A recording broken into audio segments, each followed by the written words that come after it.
Le thème comporte deux mots importants, le mot métapolitique et le mot bien commun. Alors ces mots sont très à la mode. Tout le monde parle à hu et à dia de métapolitique. Je considère personnellement qu'on utilise le mot sans réellement bien savoir ce qu'il y a derrière ce mot. Donc là, c'est une occasion pour nous d'aller plus loin et de comprendre ce que veut dire le mot métapolitique. C'est Rémi qui va s'en charger. Et puis ensuite, dans un deuxième temps, il faudra bien entendu nous attacher au mot bien commun. Là aussi, c'est un mot qui a été mis à la mode par le président de la République, je crois en 2017, je crois, quelque chose comme ça. Et depuis, on utilise le mot bien commun, là aussi, à mon avis, sans nécessairement bien comprendre ce qu'il y a derrière. Donc là aussi, Rémi devrait nous donner des explications sur le bien commun. Mais attention, là je vous présente ça de façon formelle, mais c'est une causerie qui va être au fil de l'eau. Rémi, je passe la parole. Donc pour commencer, je propose la métapolitique. Très bien. Merci Philippe, merci à vous tous de votre présence, et puis merci de m'avoir convié à cette belle journée dans un si beau lieu. Alors effectivement, la notion de métapolitique revient sur le devant de la scène, enfin assez régulièrement. C'est une notion, me semble-t-il, parfaitement légitime, dans l'ordre de la pensée au moins. Le mot a été utilisé par Joseph de Maistre, hein, nous en parlions hier soir. C'est un mot qui, en deçà de Joseph de Maistre, provient de la tradition philosophique idéaliste allemande. Ça ne peut-être pas beaucoup plus à Charles Maurras, mais peu importe, il avait les idées suffisamment larges néanmoins pour accepter ce qui, venant d'Allemagne, pouvait l'être.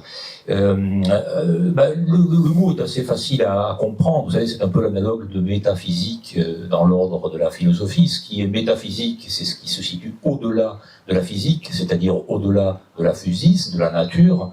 Et ce qui est métapolitique, par définition, c'est ce qui se situe au-delà de la politique, étant entendu que cet au-delà n'est pas un au-delà évanescent, pas plus qu'il ne l'est ce méta dans le mot métaphysique, mais il est le lieu d'une provenance véritablement, c'est-à-dire que la métapolitique, c'est une manière de saisir, de percevoir ce d'où provient le politique.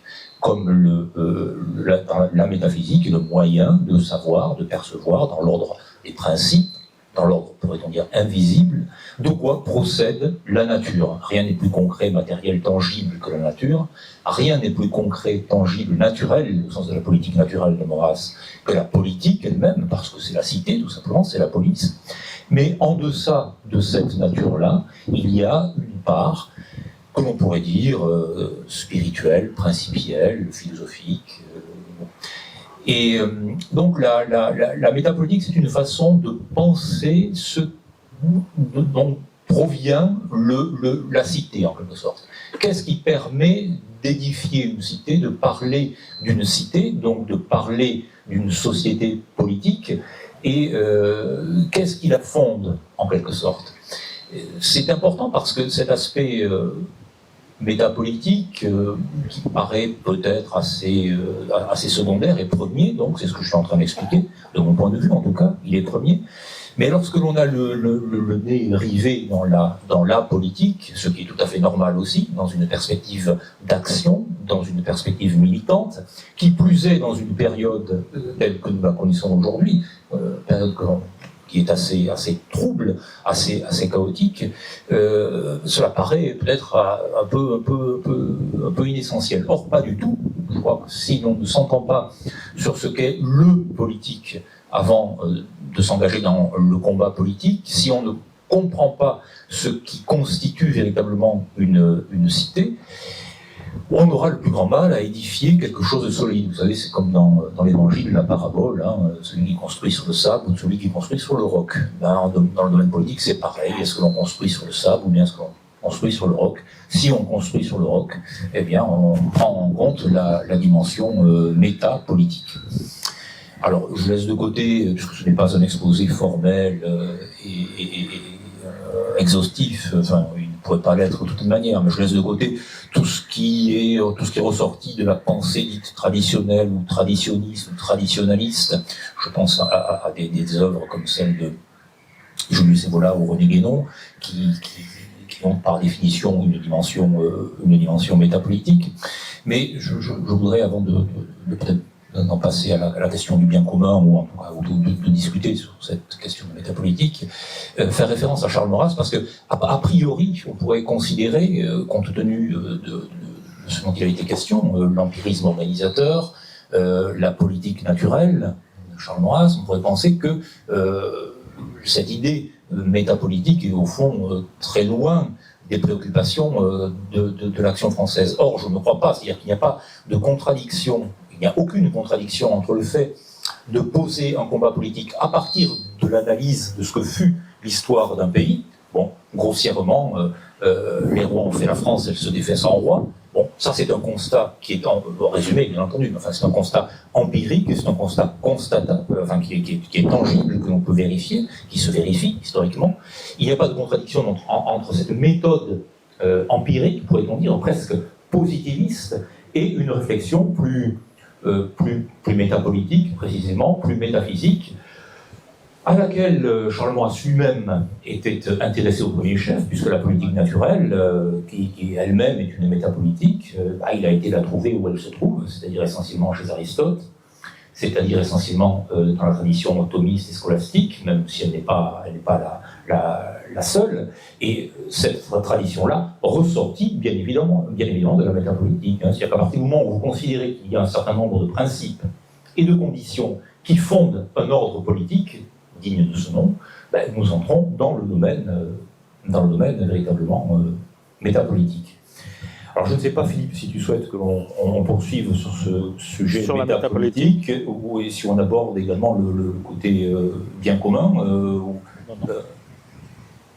Non, je propose d'en rester sur la métapolitique. Donc on l'a compris, mon souhait c'est une simplification, une clarification, sachant que pour moi, je ne pense pas être le seul, c'est un peu un mot valise, sachant suivant les époques, ça s'est un peu métamorphosé.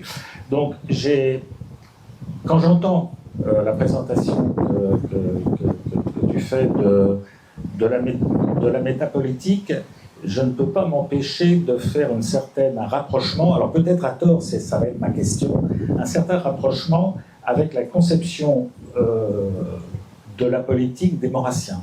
Oui. Pour les Maurrassiens, la politique se décompose en deux, la méthode politique et la philosophie politique. Et bien entendu, la doctrine tourne essentiellement autour des résultats de la méthode politique, c'est-à-dire comment identifier le meilleur régime au service des hommes. Mais on oublie qu'elle s'appuie sur une philosophie, donc effectivement, la synthèse maximum, c'est la politique naturelle, l'introduction de mes idées politiques. Oui.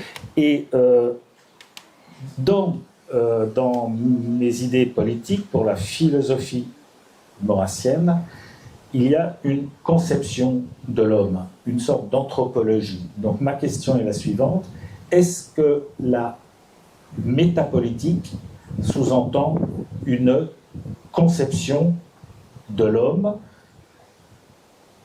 qui ressemble un peu, me semble-t-il, à ce que l'école allemande appelle la Weltanschauung, c'est-à-dire une vision du monde. C'est pas tout à fait la même chose, la vision du monde, mais disons une vision de l'homme. Est-ce que la métapolitique, c'est ça? Oui. Oui, c'est-à-dire que la dimension anthropologique est évidemment tout à fait essentielle. Elle l'est chez Charles Maurras, évidemment, on connaît tous ces fameux passages autour du petit homme, qui naît comme ça, à peine sorti de sa coquille, sans défense. Enfin, et évidemment, on se souvient contre quoi ce type de réflexion tout à fait juste et empirique, pour le coup, est dirigé, c'est-à-dire cette idée rousseauiste, pour laquelle les hommes naissent libres et égaux en droit, hein, alors que ce qui est évidemment empiriquement premier, c'est une impossibilité c'est la fameuse néothénie, hein, le fait de la naissance immature en quelque sorte, et donc sans l'accession au langage et sans ce qui va avec, c'est-à-dire l'amour, disons, au sein de la cellule familiale, de cette première micro-société, il n'y a pas d'humanité même possible, il n'y a pas d'humanité possiblement développée, disons. Donc l'anthropologie, oui, tout à fait. Et alors c'est une anthropologie, d'ailleurs, qui est elle-même tout à fait, dans la métapolitique, j'entends, mais tout ceci en fait partie, qui est tout à fait classique et traditionnelle elle-même, c'est-à-dire que c'est une anthropologie ternaire. Vous savez qu'on a tendance, nous, à considérer, nous, quand je dis nous, c'est moderne, hein. On ne l'est pas ici moderne, mais peu ou prou, on est contaminé par le monde moderne. Et donc on a tendance à considérer que l'homme est un composé, dans le meilleur des cas, est un composé de chair et d'esprit, ou bien on parlera de corps et d'âme, c'est-à-dire que l'on se situe d'emblée dans une perspective dualiste. C'est la perspective déjà cartésienne, hein. On est dans le XVIIe siècle français, on est dans cette vision dualiste. L'anthropologie classique, traditionnelle, n'est pas dualiste, mais elle est ternaire, hein. C'est-à-dire que l'homme est considéré comme un corps, une âme et un esprit. C'est-à-dire que l'âme a une fonction intermédiaire, en quelque sorte, entre ce qui relève de la chair, du corps, et ce qui relève de l'esprit, au sens le plus, précisément, au sens le plus spirituel. C'est-à-dire que l'être humain lui-même est une structure éminemment hiérarchisée. Et cette hiérarchisation des facultés et des manières d'être en l'homme se retrouve, bien évidemment, dans la société elle-même, si on la conçoit d'une manière traditionnelle. Donc, j'ai évoqué la question de la famille, elle est effectivement structurante dans l'anthropologie métapolitique, ou dans l'anthropologie classique.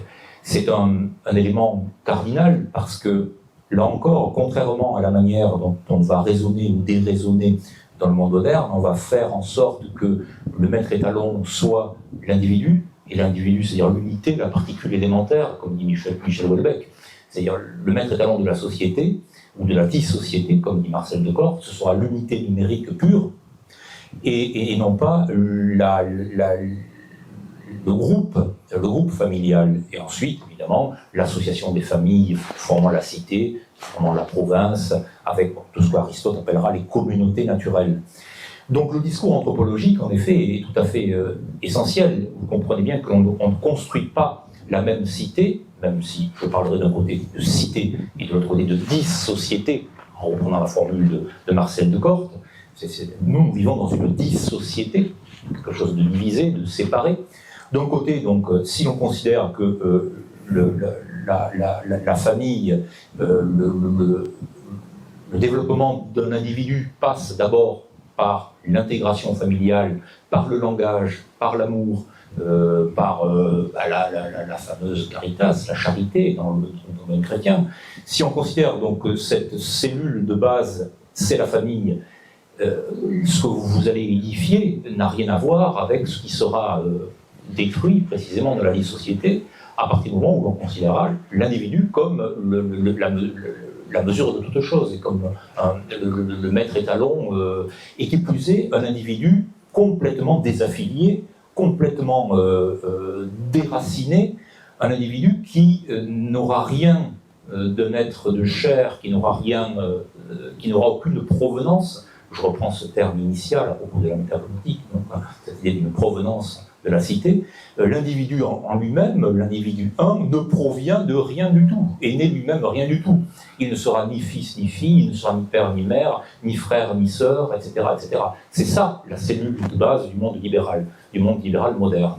Et donc cette anthropologie-là, qui est une anti-anthropologie, qui, de mon point de vue, enfin de notre point de vue, je pense qu'on le pense tous, qui est une dénaturation, véritablement, une dénaturation de l'anthropologie, ne peut que aboutir à une dénaturation de la société elle-même.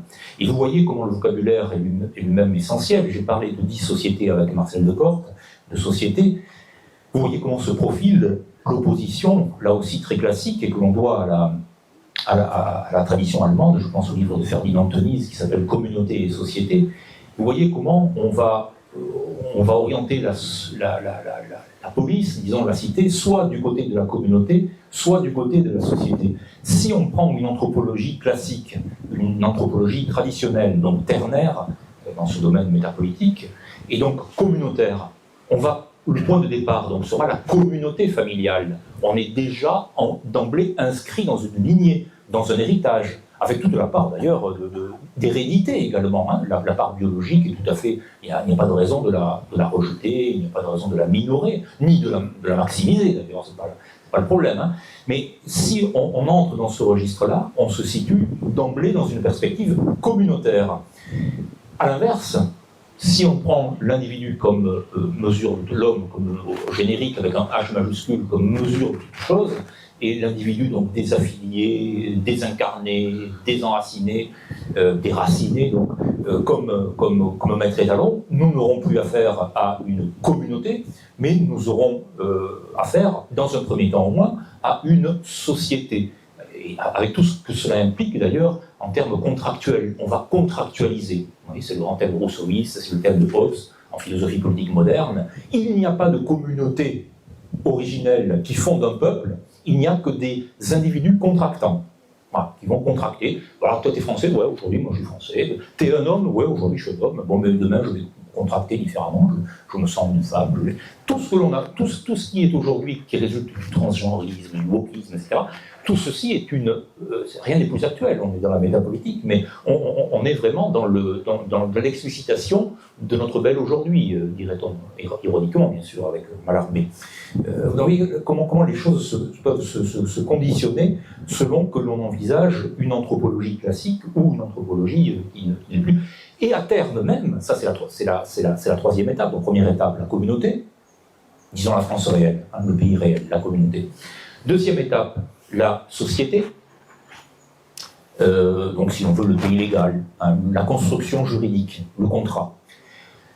Troisième étape, l'anéantissement pur et simple, l'anéantissement pur et simple. C'est-à-dire une forme tout simplement de nihilisme, la négation même de toute idée de nature. La négation de toute idée de nature. Une espèce de mobilisme permanent, un faux héraclitéisme, si vous voulez. Cette idée qu'il n'y a que des électrons qui se promènent et qui se posent où ils doivent se poser selon leur bon désir, selon leur envie. Et dans cette configuration-là, la société devient dissociété, dit Marcel de Corte, mais plus encore, elle s'abolit elle-même. Vous savez, je pensais à la fameuse phrase, je crois que c'est Margaret Thatcher qui l'avait prononcée, à vérifier, mais je crois que c'était elle. Donc, Margaret Thatcher, c'était vraiment la modernité libérale la plus en pointe, en quelque sorte. Hein. Margaret Thatcher disait « There is no society ». There is no society. C'est-à-dire que la société, je parle même plus de la communauté est morte. Hein, les peuples charnels sont morts. Les communautés sont mortes. La famille a été pulvérisée. Bon, mais la société, donc la communauté détruite donne naissance à la société contractuelle, et ensuite, donc, la société elle-même est de trop. Et même la dissociété est de trop. There is no society. Il n'y a même pas de société dans la perspective libérale. Quand je dis libérale, je dis moderne. Hein, ce sont deux mots qui sont parfaitement synonymes. Et évidemment, l'action française n'est pas libérale. Elle n'a jamais été, pas plus que le catholicisme, en tout cas en théorie, d'un point de vue théologique. Donc vous voyez, et alors, je crois qu'on a ce processus-là que nous avons vécu et que nous vivons là, aujourd'hui même, d'une manière assez... Rien n'est moins théorique que ce que je raconte. Enfin, moi, il y a une métapolitique, il y a une explicitation théorique, ce que j'essaie de dire en ce moment, d'expliquer le pourquoi de la situation que nous vivons, mais tout ceci se vérifie. Enfin, ça n'a rien d'éthéré. Vous voyez à quel point, donc, la métapolitique, précisément, permet d'expliquer, y compris jusqu'à la disparition, jusqu'à l'anéantissement même de l'idée de communauté, de l'idée de société, de l'idée de dissociété, de manière à ce que l'on soit dans le rien, dans la négation, dans le néant pur. Un moderne, un libéral, c'est un sectateur du néant. C'est un sectateur du néant. Voilà, c'est un dévot du néant. Voilà. Bon. La métapolitique nous entraîne assez loin, mais... Une petite dernière pour la route sur la métapolitique. Donc, le mot métapolitique ne fait pas partie du vocabulaire de l'école maurassienne. Il apparaît, on ne va pas se la jouer, il apparaît vers 1974, je dirais, dans ce qu'à l'époque on n'appelle pas encore la Nouvelle Droite, mais qu'on appellera la Nouvelle Droite, chez Alain Benoît, qui va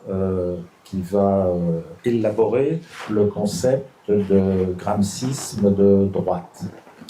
Et à l'époque, je discute beaucoup à l'époque avec les gens de la Nouvelle Droite, et là je ne parle pas d'Alain Benoît, mais plutôt des gens qui l'entourent ou qui essayent de comprendre ce qu'il explique, et ils le traduisent d'une façon simple, culturelle d'abord, et il nous le présente en opposition aux politiques, d'abord. Donc, ça montre aussi qu'il peut y avoir une pensée élaborée, fine, mais qu'à un moment donné, ça se traduit de façon beaucoup plus clivante. Et dans ces années-là, j'ai le souvenir de débats très poussés entre culturel d'abord, ou politique d'abord. Et d'une certaine façon, la politique, malgré elle, malgré de Benoît, devient un peu l'antithèse du politique d'abord, c'est-à-dire le non-politique.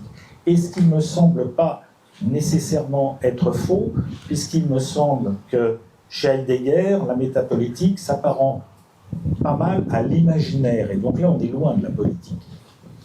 Donc, ma question est la suivante. Est-ce que caricaturer la métapolitique métamorphosée par la Nouvelle Droite en culturel d'abord, en opposition aux politiques d'abord, c'est exact, ou est-ce qu'ils se sont trompés, ceux qui l'ont fait? Alors c'est une question qui est en effet d'ordre plus historique, disons. Je crois qu'il faut rappeler d'abord que les tenants de ce que l'on appelait la Nouvelle Droite, même si la formulation a été contestée par Alain Benoît lui-même et par d'autres, ont d'abord eu une période éminemment politique, éminemment militante. C'est le cas d'Alain Benoît, c'est le cas de Dominique Vénère, c'est le cas de bien d'autres qui ont été engagés à la Fédération des étudiants nationalistes et qui ont été, pour certains d'entre eux, engagés dans le combat pour l'Algérie française. Donc il y a eu une période militante très intense, quasiment religieuse. On pourrait presque dire qu'elle était le pendant de ce que certains gauchistes ont vécu à la lutte ouvrière. Enfin, c'était une période quasiment monacale. Alain Benoît revient dans ses mémoires sur cette expérience de jeunesse, qui l'a beaucoup marqué, qui a été très formatrice, qui n'a jamais renié, évidemment. Mais il se trouve que, et pour Dominique Vénère d'abord, et pour Alain Benoît ensuite, cette période-là n'a pas abouti. Ils en sont arrivés à la conclusion, et c'est une question qui mérite d'être toujours posée d'ailleurs, à mon sens, c'est-à-dire que peut la politique? Que signifie aujourd'hui le politique ou la politique? J'y pensais en écoutant l'intervention de Paul-Marie Couteau, autour de ces questions de souveraineté, de légitimité. Je pensais au livre de Pierre Boutan, Reprendre le pouvoir, et à sa méditation autour du philèbe de Platon, du dialogue de Platon. Et il y avait une question essentielle que Boutan, comme royaliste, posait, et que parfois, en tant que royaliste, on ne pose pas, ou que l'on pose peu, ou que l'on pose secondairement. C'est la question de la mesure du consentement. C'est important. Comment mesure-t-on le consentement? Est-ce que c'est par acclamation? Est-ce que c'est par suffrage? Est-ce que c'est sur une modalité de type charismatique? Enfin, donc la question du politique et de ce qu'il est possible de faire, c'est le que faire de Lénine, ce à quoi il est possible de consentir ou de ne pas consentir est évidemment crucial. Bon.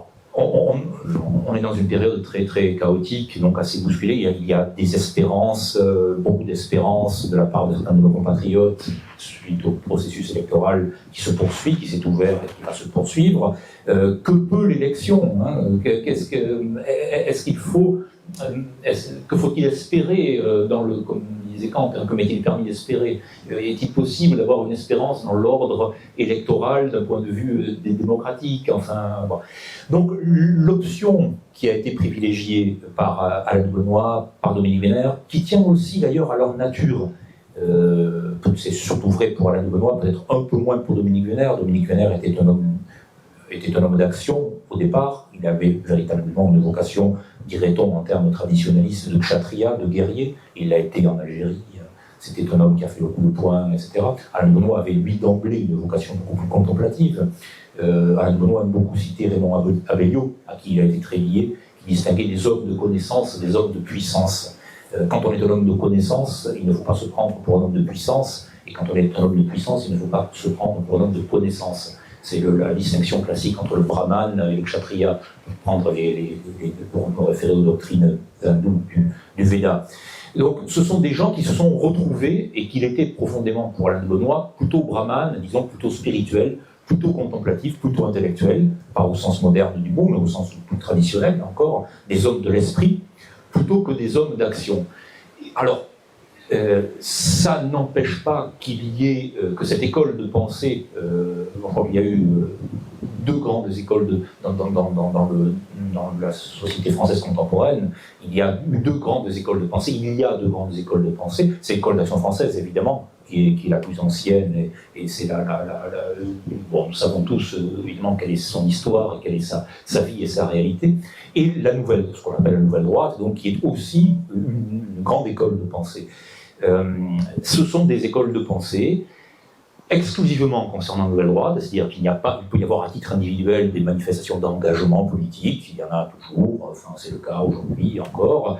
Dans l'école d'Action française, il y a à la fois le versant, disons, doctrinal, et puis le versant actif, militant, politique. L'espérance politique est incarnée, elle est incarnée par le prince. Voilà, ça change bien des choses, hein, quand il y a un prétendant, quand il y a un prince, quand il y a un héritier, c'est-à-dire quand il y a une famille royale, hein, on ne perd pas de vue cette anthropologie que j'ai évoquée tout à l'heure. Donc, je n'ai pas tendance à opposer le culturel d'abord et le politique d'abord. Je crois qu'on peut très bien tenir les deux ensemble. Je crois qu'on peut les tenir si l'on est lucide sur soi. Ben c'est à chacun de prendre, de se saisir lui-même, hein, c'est-à-dire de savoir s'il peut dire d'abord, en vérité pour lui, politique d'abord, ou culturel d'abord, ou pensée d'abord, ça dépend des individus, mais quelle que soit l'appartenance à telle ou telle école de pensée, les deux me semblent tout à fait justifiés, étant entendu, en tout cas de mon point de vue, que la marge de manœuvre dont nous disposons sur un terrain proprement politique est quand même extraordinairement réduite, sauf à évoquer en effet ce que Dominique Vénère a appelé l'imprévu dans l'histoire, ce que Joseph de Maistre appelle la providence. Là, effectivement, tout est ouvert dans cet ordre-là, mais dans l'ordre politique, au sens politicien, au sens de ce dont on peut disposer aujourd'hui comme instrument d'action, comme levier d'action, les choses sont beaucoup plus réduites, me semble-t-il. Et elles ne passent certainement pas par le processus électoral. Enfin, le processus électoral est un moment auquel on peut succomber ou pas, en fonction de nos propres appréciations, mais ce n'est pas, quoi qu'il en soit, de mon point de vue, ce n'est pas un moment décisif. Vous savez, j'ai cité un certain nombre de gens, mais pour citer Coluche, qui avait l'habitude de dire si les élections servaient à quelque chose, il y a longtemps qu'elles seraient interdites. Bon, je crois que c'est profondément vrai. Hein, je crois que c'est profondément vrai. D'ailleurs, on l'a tous vu pour le référendum. Hein, on voit très bien comment ce qui entre par le référendum peut très bien ressortir par la voie parlementaire. Enfin, il y a mille et un biais, plus ou moins juridiques, pour faire prévaloir la plutocratie. La démocratie, c'est évidemment une plutocratie, une technocratie et une oligarchie, si on ne se fait pas de mots. Donc, en fait d'archi, en fait d'arché, en fait de pouvoir, et donc de police et de politique, les leviers sont les mêmes. Or, l'aspect imprévu et l'aspect providentiel sont quand même très, très réduits. Donc, je crois que c'est à la vocation de chacun. Il y a des vocations militantes, Il y a des vocations plus directement pensantes. On peut être un militant et penser, on peut être un penseur et militer, ça n'a rien de contradictoire. Mais il y a des vocations plus tranchées. Et on peut opter, en fonction de ce que l'on est, pour la voie qui paraît la meilleure. Mais je n'ai pas... L'idée du gramscisme de droite à laquelle tu faisais allusion, c'est vrai, c'est une grande formule. Hein, c'est-à-dire l'investissement du milieu culturel, ce qu'on appelait du côté des marxistes la lutte idéologique. Bon. Oui, ce n'est pas inutile.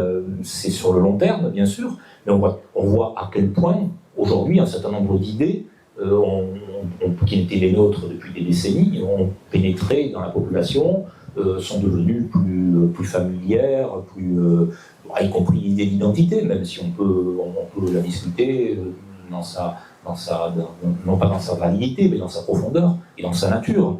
Mais on voit très bien comment ce travail-là peut permettre, c'est de longue haleine, hein, mais comment ce travail-là peut permettre après à des militants, à des politiques, d'investir les structures de pouvoir et d'en user, de les utiliser. Donc pas de contradiction, pas d'opposition. Je crois qu'il faut avoir une vision assez équilibrée des vocations de chacun et des vocations de chaque mouvement. Mais le combat culturel, non seulement n'est pas vain, mais conditionne, pour une large part, me semble-t-il, le combat politique présent, et puis surtout à venir. Voilà pourquoi il importe, dans l'ordre des idées, de rester rigoureux et de continuer, même contre le vent, même contre le courant, surtout contre le vent, surtout contre le courant, de persister à faire prévaloir cette vision traditionnelle, non pas parce qu'elle est traditionnelle, mais parce qu'elle est vraie, tout simplement. Elle est vraie à condition que l'on n'accepte pas la dénaturation des êtres et leur anéantissement, et leur annihilation. Merci Rémi. Donc, je propose d'en rester là sur la métapolitique. On pourrait aller plus loin, mais je propose d'en rester là et de passer au bien commun. Donc, un mot là aussi qui est entré dans le domaine public, politique, via le président de la République. Donc, dans bien commun, il y a bien et commun. Là aussi, il y a deux termes. Il faut peut-être développer les deux termes parce que la notion de bien et de mal avait aussi disparu, quoique nous sommes dans une époque terriblement moralisatrice et manichéenne, mais on a un peu oublié les notions de bien, de mal, de bien, du vrai, du mal, du faux. Oui, tout à fait. C'est précisément, je crois, la manière la plus juste, telle que tu viens de la présenter, d'aborder cette notion de bien commun. Parce qu'on peut l'aborder d'une manière classique, en philosophie politique classique. On part d'Aristote, on va jusqu'à saint Thomas d'Aquin, on peut expliquer en quoi le bien commun ne se confond pas avec ce qu'on appelle aujourd'hui le bien public ou l'intérêt général. C'est une manière de faire qui est tout à fait justifiée. Mais je préfère ce biais analytique, hein, c'est-à-dire qui consiste à décomposer la formule bien et commun. Et puis j'aurais tendance même à aller peut-être encore plus loin et à écrire bien commun, bien, comme, C-O-2-M-E, un, U-N, bien comme un. Voilà, vous allez voir pourquoi ceci me paraît devoir être entendu aussi dans ce qu'on appelle dans le milieu des hermétistes, ce qu'on appelle la langue des oiseaux. Hein, le bien comme un et l'un comme bien. Mais là aussi, c'est assez difficile à percevoir parce que, évidemment, le monde moderne ne sait faire ni l'un ni le multiple. Hein. Il se plante toujours quand il s'agit de faire l'un, le monos, ou le poly, le pollu, le multiple. Alors, le bien. Ben oui, parlons du bien. Paul Marigoto a évoqué Platon, ça nous facilite les choses, évidemment, à propos du bien, du bon, du vrai, du beau, bien sûr. Le bien, c'est une notion que l'on a évidemment perdu de vue aujourd'hui. Alors, les modernes, les libéraux, les démocrates, disons, au sens le plus vulgaire du mot, qui sont les moins démophiles des gens d'ailleurs, considèrent qu'il ne faut pas trop en parler du bien parce que la dernière fois que les sociétés européennes et, disons, eurasiatiques se sont mêlées du bien, elles sont devenues totalitaires. C'est ce discours qu'on nous explique, hein, pourquoi il ne faut pas parler du bien. Parce que le totalitarisme, commençons par le commencement, en 1917, enfin en toute rigueur, on pourrait commencer par 1993 d'ailleurs, mais bon, et même 1989, qui est la matrice vraiment de 1917 et de 1933, c'est une évidence. Donc 1917, on nous explique que le bien, précisément, le bien c'est le sens de l'histoire, c'est l'émancipation du prolétariat, c'est la fin de l'exploitation de l'homme par l'homme, c'est la société sans classe, et c'est la disparition de toutes les formes d'aliénation. Bon. 1933, on nous explique que le bien, c'est la domination de la race aryenne, c'est la domination des Européens d'Europe, et c'est l'élimination de ceux qui n'entrent pas dans les critères matérialistes, biologistes, ou matérialisants, ou biologisants. Donc voilà, on a eu deux acceptions du bien qui ont débouché évidemment sur les millions de morts que l'on connaît. Et donc le moderne, le démocrate, le libéral se dit il ne faut surtout pas remettre un jeton dans la pièce du bien, parce que chaque fois, nous nous trompons. Et donc il va mettre en évidence non pas le bien, bien sûr, mais il va insister sur la définition du mal ou du moindre mal. C'est-à-dire que la démocratie libérale représentative se comprend elle-même, je ne dis pas que c'est ce qu'elle est, mais elle se comprend elle-même comme l'organisation politique prudente. Elle peut même éventuellement revendiquer la phronésie aristotélicienne pour elle, ce qui est un mensonge, mais elle le fera, qui permet d'organiser la société de la manière la moins brutale et la plus apaisée possible. Donc la démocratie libérale représentative tend au moindre mal. Et puis, elle peut s'entendre éventuellement sur la condamnation du mal. Alors là, elle va mettre les bouchées doubles, et elle va définir le mal. Alors le mal, vous avez l'embarras du choix. Alors le mal, c'est... on parlait tout à l'heure de l'action des Américains en France, évidemment qui est très, très active, qui est très puissante, si j'ose dire. C'est l'axe du mal, par exemple. On va expliquer que l'axe du mal, aujourd'hui, c'est tel état, tel état, tel état. Ça peut...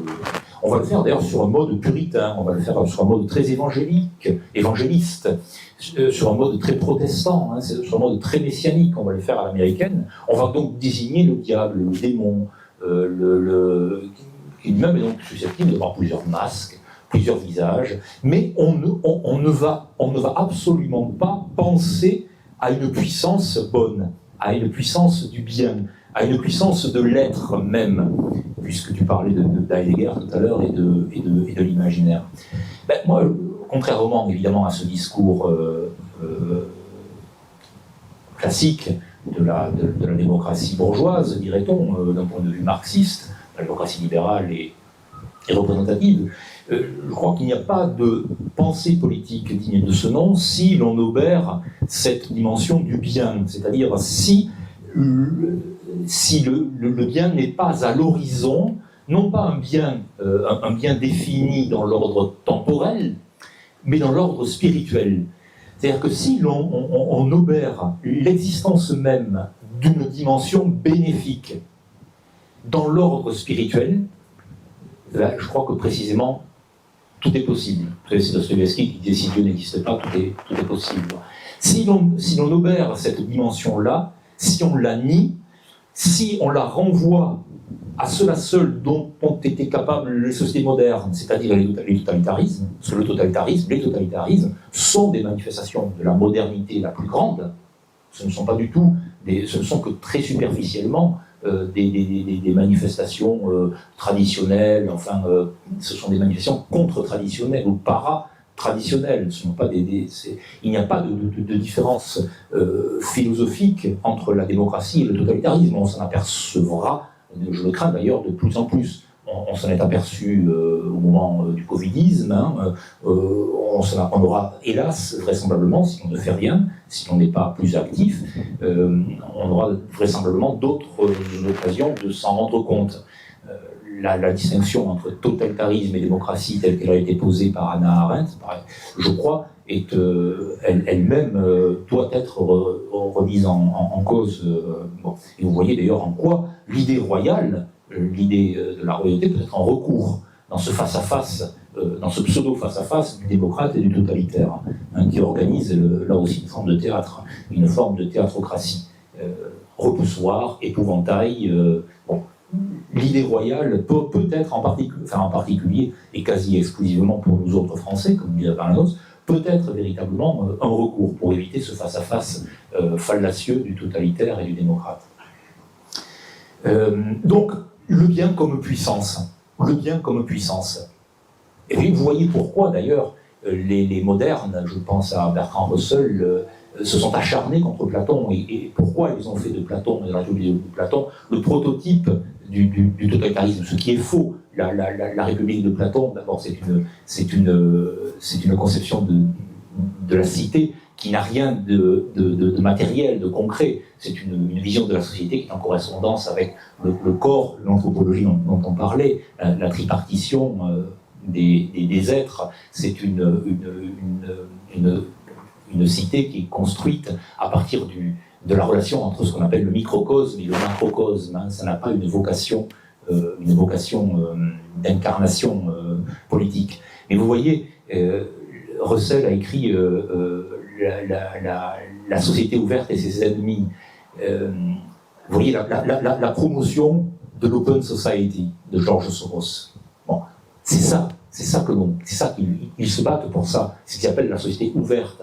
C'est-à-dire une société dans laquelle, c'est celle que nous connaissons, hein, un Raphaël Glucksmann, par exemple, encore tout récemment, s'est réclamé de la société ouverte.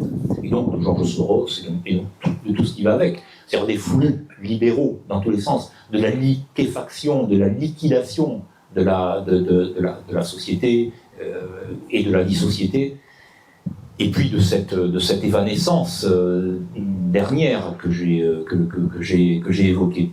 Donc le bien doit être, d'un point de vue politique, considéré comme un horizon spirituel. Autrement, on abandonne, enfin, encore une fois, tout est possible, tout est permis. On en revient au grand combat de Platon contre les sophistes, hein, Protagoras, l'homme est la mesure de toute chose, et c'est ce qui se passe aujourd'hui, hein, l'homme est la mesure de toute chose, donc nous décidons de tout, absolument tout. Pas de loi naturelle, pas d'au-delà de l'homme dans sa condition la plus temporelle et la plus charnelle, etc. Donc le bien comme horizon. Et vous comprenez que ce bien a une définition de manière ultime spirituelle, hein, religieuse. Je veux dire par là, n'obérons pas la dimension transcendante qui est en chaque homme. Si on l'obère, si on l'oublie, si on fait du matérialisme pur, c'est fini. Nous n'avons plus affaire à des êtres humains, ou humano-divins, ou possiblement divins. On a affaire au cheptel, au parc, à la gestion du parc humain, comme dit Sloterdijk. C'est ce qui se passe aujourd'hui. Si vous gommez cette dimension de transcendance, c'est le troupeau, c'est le règne du troupeau dont parlait Nietzsche. Nietzsche définissait le libéralisme comme l'abêtissement par troupeau. Abêtissement par troupeau. Nous y sommes. Hein. C'est l'individualisme appliqué à la collectivité, c'est-à-dire au troupeau, à ces contre-communautés que sont les communautés, tout ce que vous voudrez, l'organisation de la société en communauté, si vous voulez, qui sont toutes sauf des communautés naturelles, enfin, traditionnelles, bien sûr. Donc le bien comme horizon, et comme horizon transcendant. Il ne s'agit pas, et pour nous, Français, cet horizon transcendant ne peut qu'être que l'horizon catholique. C'est évident, c'est l'horizon royal et l'horizon catholique, comme français. Voilà, ça ne signifie pas que ce doit être le cas de toutes les sociétés.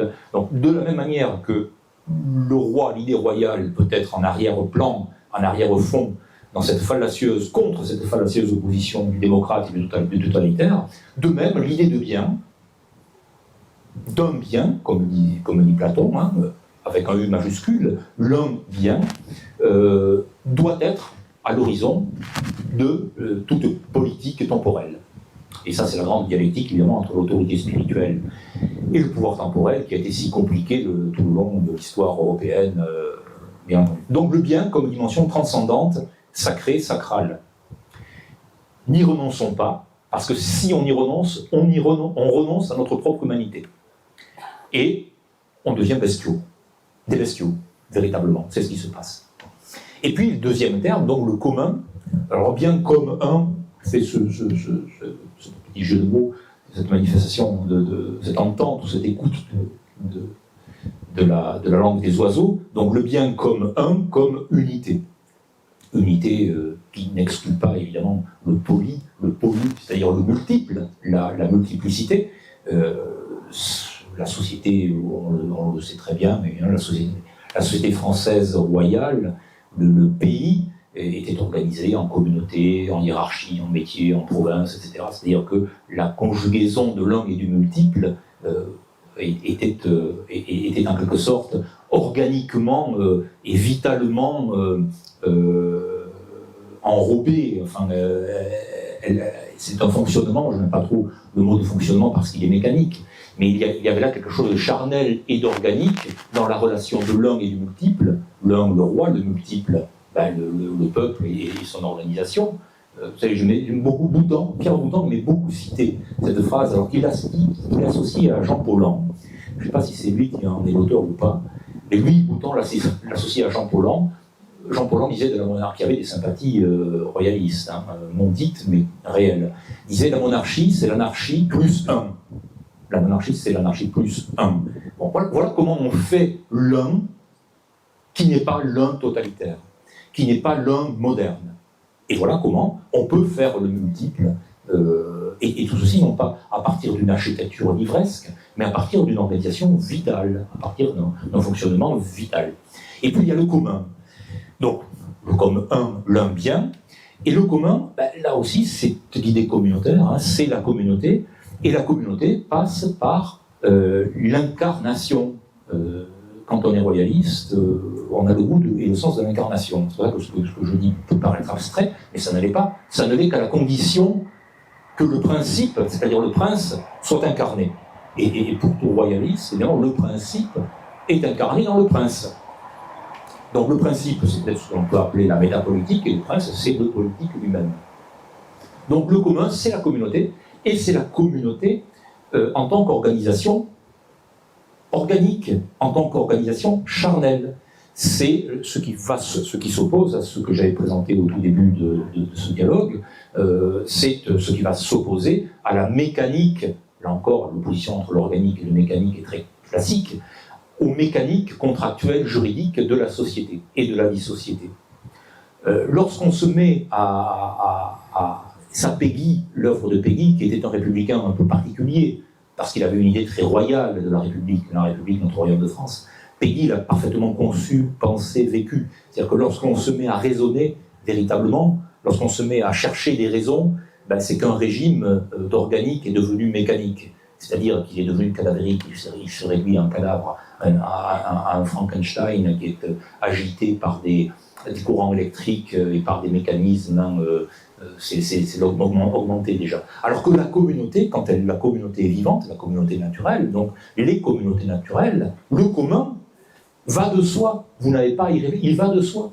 C'est comme quand vous avez fondé une famille, vous êtes père, vous êtes mère, vous êtes fils, vous êtes fille, frère, sœur, etc. Ça va de soi. Il n'y a pas à opérer un travail de distanciation pour dire « Ah oui, non, pas du tout. » C'est quelque chose qui est immédiat. C'est cette immédiateté de la communauté qui forme véritablement le commun.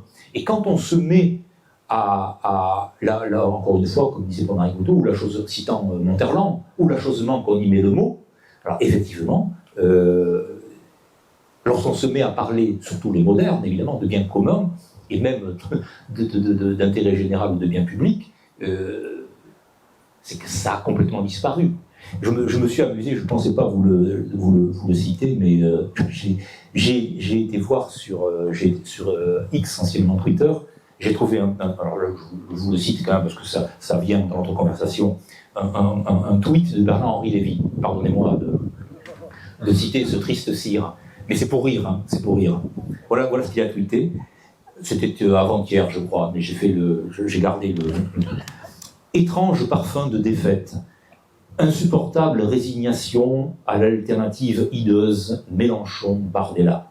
Et personne ou presque pour oser dire haut et fort, de point ouvrez les guillemets, en démocratie, nul n'est parfait, point virgule, mais au moins Macron et Attal se soucient-ils du bien commun avec un B majuscule?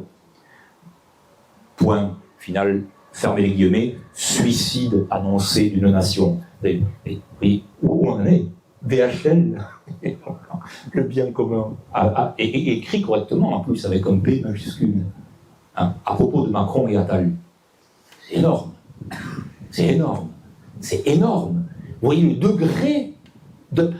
L'État n'a jamais été aussi privatisé, la France n'a jamais été aussi envahie. Enfin, oui, nous avons là une des éminences princières, des seigneurs de notre temps, qui nous explique que Macron et Attal, c'est le bien, au moins dans le sens du bien commun. Vous voyez l'imposture. Vous voyez l'imposture. Ça marche. Écoutez, ça marche. Voilà. Alors, écoutez, je ne pensais pas, je vous ai infligé cette citation stupide, mais c'était à rebours, par rapport à un contre-exemple, mais pour vous dire à quel point, évidemment, le sens des mots lui-même est complètement perverti. Alors, j'espère au moins avoir fait entendre, j'espère qu'on aura fait entendre, au moins, pendant ces quelques minutes, une définition fondée, en vérité, du bien commun, de ce qu'est le bien commun. Et voyez à quel point les choses peuvent être complètement inversées, complètement travesties, hein, dans la folie actuelle. Bien. Écoutez, merci de vos remerciements.